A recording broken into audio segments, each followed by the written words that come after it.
Welcome dear students. तो इस video में हम करेंगे एक्सरसाइज 7.2 क्लास 9th। तो देखिए, पिछले वीडियो में हमने एक्सरसाइज 7.1 कंप्लीट कर ली थी। तो अब देखो 7.2 जो एक्सरसाइज है उसमें दो थ्योरम्स है जिसका काफ़ी ज़्यादा यूज है। तो उन दोनों थ्योरम्स के पहले प्रूफ देखिए, और वो दोनों थ्योरम्स है किस बारे में, सबसे पहले वो देखिए। तो स्टूडेंट्स देखो, यहाँ पर एक आइसोसेल ट्राइंगल है ABC, ठीक है। ABC is an isosceles triangle.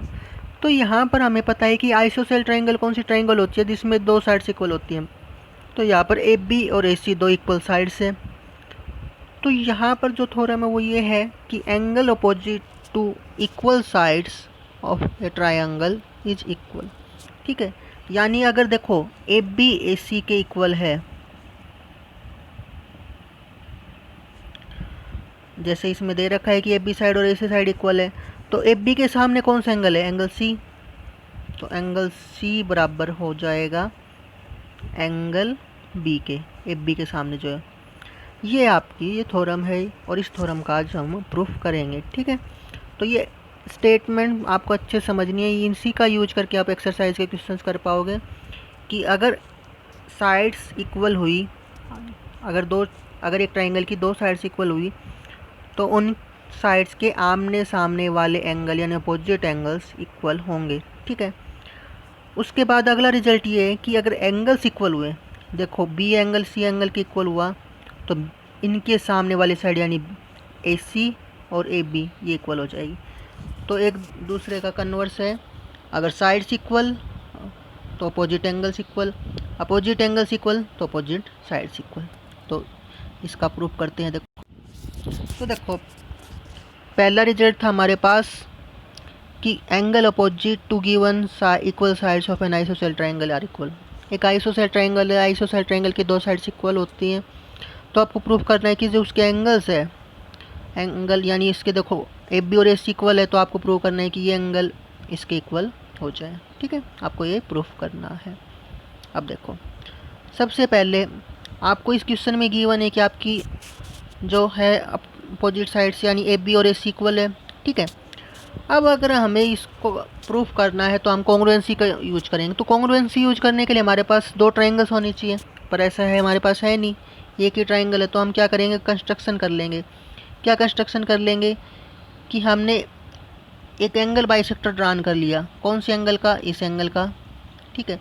Angle bisector drawn कर लिया AD, तो बाइसेक्ट कर रहा है, तो इसका मतलब जो ये एंगल ये वाला BAD और ये CAD, ये दोनों एंगल इक्वल हो जाएंगे, ठीक है। हमने ये ड्रा कर लिया। अब देखो तो यहाँ पर हमारे पास दो ट्राइंगल बन गई, एक ABD और एक ACD। अब इन दोनों ट्राइंगल्स को कॉन्ग्रुएंट कर सकते हैं। अगर हमने इन दोनों ट्राइंगल्स को कॉन्ग्रुएंट कर दिया तो बाई CP/CT इसके कोरिस्पोंडिंग पार्ट्स इक्वल हो जाएंगे, यानी एंगल्स इक्वल हो जाएंगे। तो देखो AB और AD में सबसे पहली चीज़ हमें क्या इक्वल मिल रही है, हमें साइड इक्वल मिल रही है, ठीक है। उसके बाद बाई कंस्ट्रक्शन हमें ये एंगल इक्वल मिल रहा है, ठीक है। साइड हो गया, एंगल हो गया, फिर साइड देखेंगे तो ये जो साइड है AD ये कॉमन हो गई, और ये कॉमन हो गई तो बाई SAS रूल ये दोनों ट्राइंगल्स कॉन्ग्रुएंट हो गए, triangle ABD and triangle ACD। और अगर ये दोनों ट्राइंगल्स कॉन्ग्रुएंट है तो by CP/CT angle B is equal to angle C। तो यहाँ से प्रूव हो गया कि अगर ट्राइंगल की अपोजिट साइड्स इक्वल है तो उनके अपोजिट एंगल्स भी इक्वल होंगे, ठीक है। अब देखो इसका कन्वर्स पार्ट कि अगर side opposite to equal angles of a triangle are equal, यानी अगर एंगल इक्वल है तो भी अपोजिट साइड्स इक्वल होंगी, ठीक है।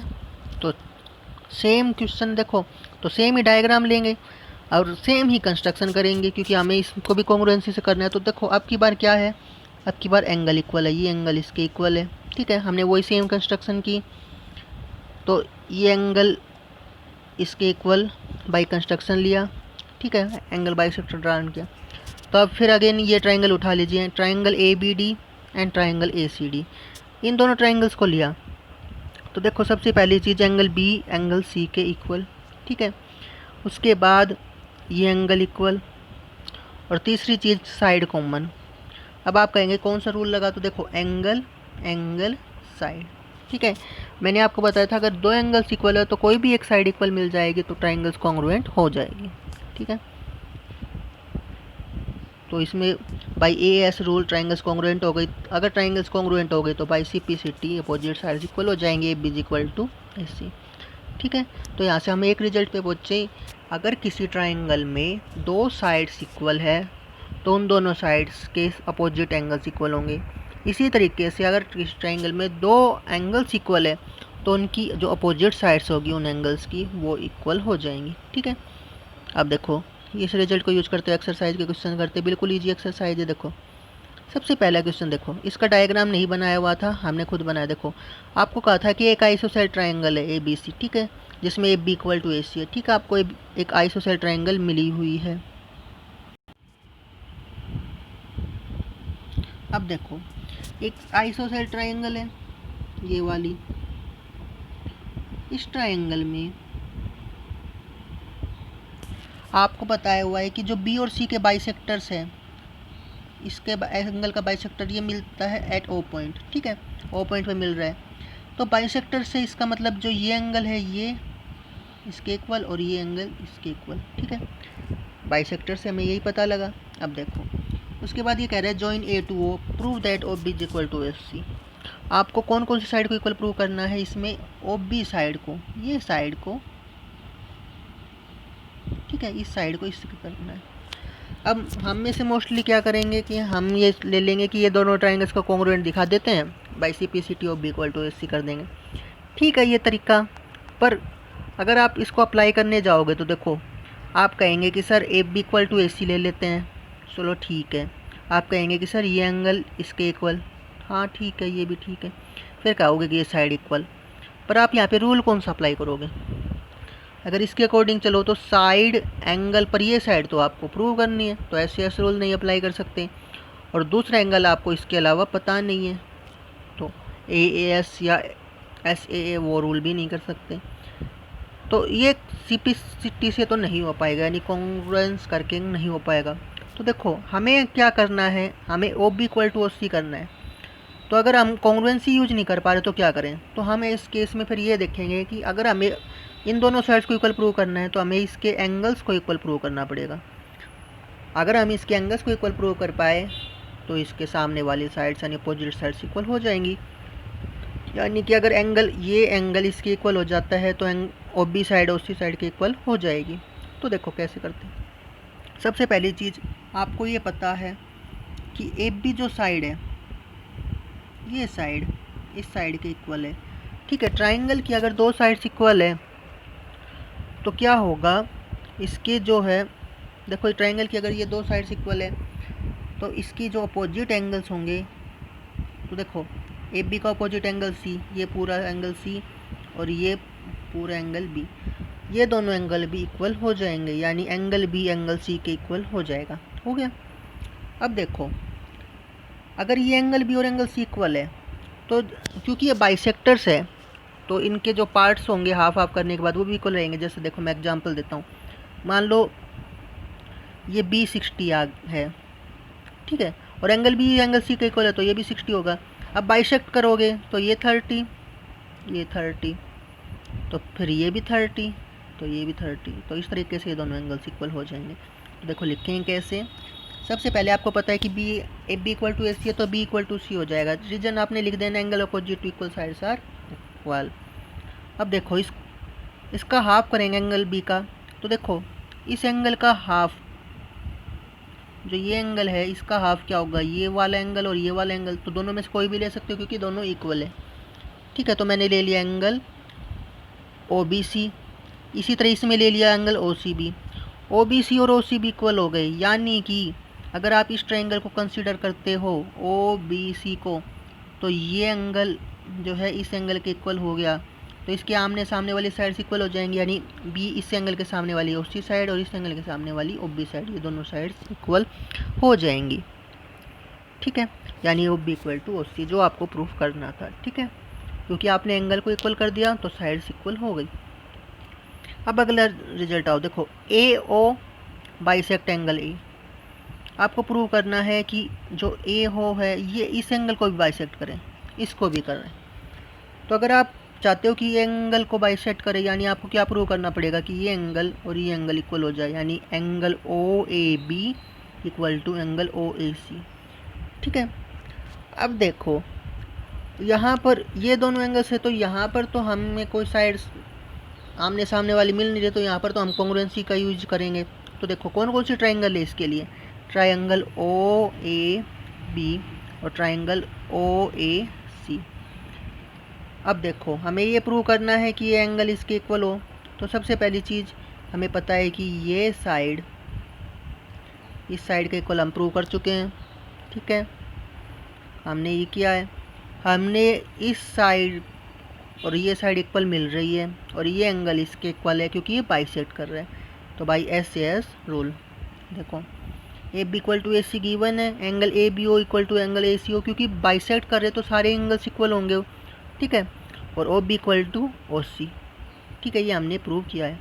तो ट्राइंगल्स कॉन्ग्रुएंट हो गए, ट्राइंगल्स कॉन्ग्रुएंट हो गई तो बाई सिटी एंगल कौन कौन सा, ये एंगल जो है इसके इक्वल हो जाएगा और ये एंगल इसके इक्वल हो गया। इसका मतलब जो ओ ए है वो बाइसेक्ट कर रही है एंगल ए को।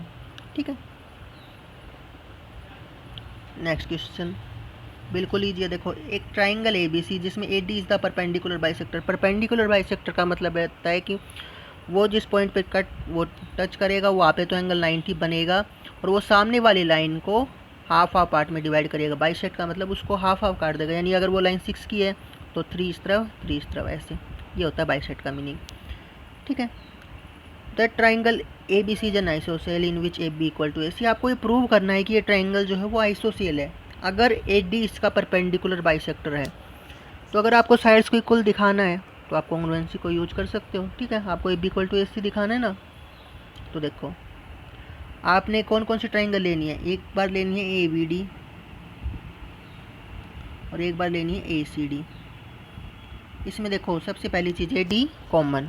ठीक है, दूसरी चीज़ बाइसेक्टर है तो ये साइड इस साइड के इक्वल, और तीसरा एंगल 90 क्योंकि परपेंडिकुलर बाइसेक्टर है और परपेंडिकुलर है इसलिए एंगल 90 है। तो देखो तो B D equal to D C given है, गिवन मतलब क्योंकि परपेंडिकुलर बाइसेक्टर है इसलिए A D B equal to A D C 90 और A D equal to A D common. So triangle A B D congruent to triangle A C D. तो किस rule से हुआ, देखो रूल अगर आप देखें यहाँ पर तो जैसे ये साइड फिर ये एंगल और फिर ये साइड, तो कौन सा रूल हो गया, एस ए एस रूल। ठीक है, एस ए एस रूल से कॉन्ग्रुएंट हो गए तो A B equal to A C by C P C T, और अगर A B equal to A C है तो ट्राइंगल आइसोसेल है। ठीक है, अब देखो third, A B C is an isosceles triangle in which altitudes B E and C F are drawn to sides AC and AB respectively so that these altitudes are equal। आपको prove करना है कि altitudes equal हो। Altitude कौन कौन से, B E equal to C F. आपको इन एल्टीट्यूड्स को इक्वल दिखाना है। ठीक है, तो आपको ऐसी दो ट्राइंगल्स लेनी पड़ेगी जिनमें एल्टीट्यूड्स आए। तो देखो मैं कौन कौन से ट्राइंगल ले रहा हूँ, ट्राइंगल ए बी ई और ट्राइंगल ए सी एफ। अब आपके माइंड में डाउट होगा कि हम नीचे वाले ट्राइंगल्स भी ले सकते थे, पर देखो हमें इस क्वेश्चन में ये गिवन है कि sides equal A B equal to S C. तो अगर हमें इसको यूज करना है A B equal to S C को, तो हमें ऊपर वाले ट्राइंगल्स ही लेनी पड़ेंगी, ए बी ई और ए सी एफ। तो सबसे पहली चीज़ साइड तो इक्वल मिल गई। दूसरी चीज़ एंगल 90 है, ये 90 है। एल्टीट्यूड्स है ना, एल्टीट्यूड्स मैंने आपको बताया था कि वर्ड से अगर आप सामने वाली लाइन पर परपेंडिकुलर ड्रॉ करते हो तो वो एल्टीट्यूड है, तो इसका मतलब एंगल 90 है। अब तीसरी चीज़ देखो, साइड हो गया, एंगल हो गया। तो इसमें देखो यहाँ पर जब आप यहाँ पे आते हो ये, और यहाँ पर जब आप यहाँ पर आते हो तो ये, तो जो ये एंगल है एंगल ए दोनों में आ रहा है। जो ये एंगल ए है ये दोनों ही ट्राइंगल्स में आ रहा है, तो ये कॉमन एंगल हो गया। ठीक है, तो देखो सबसे पहली चीज़ A E B equal to F C 90, A और angle B A equal to A, यानी जो कॉमन एंगल है ए एंगल जो दोनों में आ रहा है। और तीसरी चीज़ A B equal to S C. देखो रूल कौन कौन सा हुआ, देखो ये एंगल और ये साइड, तो ए एस रूल से ट्राइंगल्स कॉन्ग्रुएंट हो गई। और ट्राइंगल्स कॉन्ग्रुएंट हो गई तो by C P C T आप कह सकते हो कि जिसको कोरिस्पोंडिंग पार्ट यानी altitudes B E equal to C F equal हो जाएंगे। तो आई होप आपको ये एक्सरसाइज समझ में आई होगी। Good luck.